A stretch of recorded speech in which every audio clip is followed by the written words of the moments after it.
আসসালামু আলাইকুম রহমতুল্লাহ। আবায়ান কোম্পানি হলো আবায়ান কোম্পানি যে আস্তর করার জন্য নিয়ে আইছে মেশিন। তো এটা মেশিন দিয়ে আস্তর করতেছে। এটা ছোটো মেশিন আর একটা বড় মেশিন হলো এই পাশে।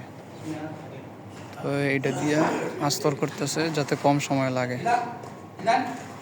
তো এটার দাম বলে প্রায় 9,000 দিনার নাকি। তো 9,000 দিনারে কত আসে আপনারা হিসাব করে দেখতে পারেন।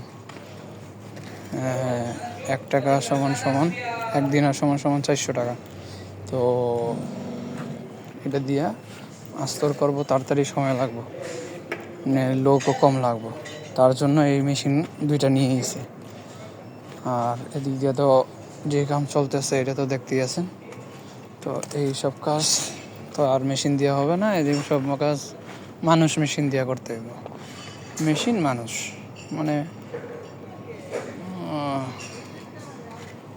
এদিক দিয়ে বালু ফালাইয়া মনে হয় এটা পুরোটা বর্ব। তো বালু এতটুকু ফালাইছে, পরবর্তীতে আবার ফালাইয়া এদিক দিয়ে পুরোপুরি বর্ব। আর এটা আস্তর করছে বাহির দিয়ে, মানুষ দিয়ে আগে আস্তর করতে, এখন মেশিন দিয়ে আস্তর করবো। তো আমাদের টুকিটাকি কাজ, লেবার, পানি, এই সেই ইট, আমাদের বিল্ডিং বাড়ি সরকারের সহায়তা করে দেখা ওরা সুন্দরভাবে বানাইতে পারে, মানে সরকারের হেল্পফুল তাদের জন্য। তো এটা পুরাটা একটা কোম্পানি আন্ডারে ওরা কাজ নিছে।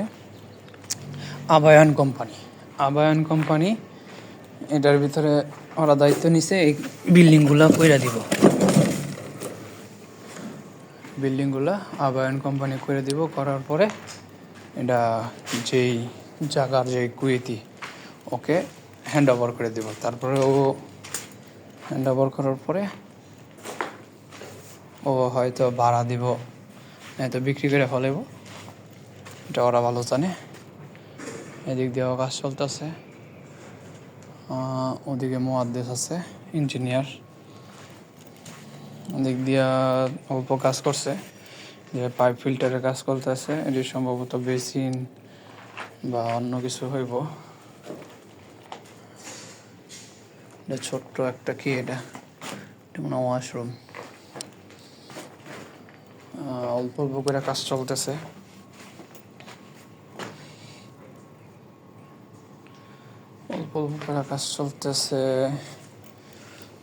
তো এই জায়গার ভিতরে দেখা যাইতেছে যে এক একজন এক এক সেকশনে, এক একজন এক এক আন্ডারে কাজ করতেছে, কাজ চলতেছে।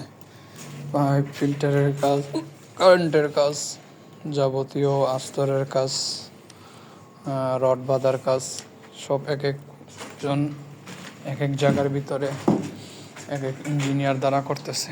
ওই যে দেখতেছেন সবাই কাজ করতেছে কোথায় দাঁড়াইয়া। রিক্সের কাজ করতেছে অনেকে। তো আমি একটু সময় পেলাম, এই কারণে ভিডিওটা করলাম। দেখি আবার ফোন টোন এসে বললে আবার আমার ডিউটিতে আমার যেতে হইব। তো কুয়েতে কনস্ট্রাকশনের কাজই বেশি, পাইপ ফিল্টার, প্লাম্বার, দরজার আর কি ঘরোয়া কাজগুলা বেশি কুয়েতের ভিতরে। আর যদি বাড়িতে ড্রাইভার লাগে তো এইসবের কাজই বেশি কুয়েতে। কোম্পানির কাজ আন্ডারে গেলেও কনস্ট্রাকশনের কাজ, যেমন আস্তর করা, লেবারগিরি করা, ইট টানা, যাবতীয় ময়লা টলা পরিষ্কার করা, কুয়েতের ভিতরে এরকমই কাজ। তো আপনারা যারা কুয়েতে আসবেন, এই জায়গার ভিতরে কোম্পানির আন্ডারে যদি আসেন, দালাল ছাড়া আসেন, তো আলহামদুলিল্লাহ হয়তো ভালো হইতে পারে। কিন্তু কুয়েতের অবস্থা আপনি বুঝে শুনে আসতে হইব, তারপরে বাদ বাকি আল্লাহ ভরসা। আচ্ছা, সবাই ভালো থাকবেন আশা করি। আসসালামু আলাইকুম রহমতুল্লাহ।